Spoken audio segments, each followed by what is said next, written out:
এটাও একটা layer shade আপনারা দেখতে পাচ্ছেন। মাটি থেকে ওর ফ্লোরটা কিন্তু উঁচু উঁচু হওয়াতে কি হবে, গ্যাস ট্যাস জমা হতে পারবে না, ভারী গ্যাস চলে যাবে। আর খামারি কিন্তু খামার করছে, খামার করতে হবে এজন্য একবারে ভালোভাবে করছে। হ্যাঁ, দুই নৌকায় পা দিয়ে তো আর নদী পার হওয়া যায় না। ফার্ম করলে একবারে ফার্ম করার মতো করতে হবে, নইলে কিন্তু আপনি ভালো রেজাল্ট পাবেন না। হ্যাঁ, আপনারা দেখতেছেন এটা একটা লেয়ার খামার। উনি কিন্তু প্রথমে এইরকম ঘরে করতে চাইছিল।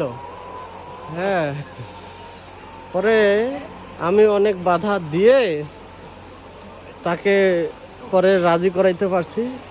যাক, এরকম একটা ফার্ম করছে, করার পরে আলহামদুলিল্লাহ প্রোডাকশন ভালো। এখন প্রোডাকশন কত আছে ভাই? 96%, 95-96% তার প্রোডাকশন আছে ইনশাল্লাহ। তো ঠিক আছে, দেখা হবে।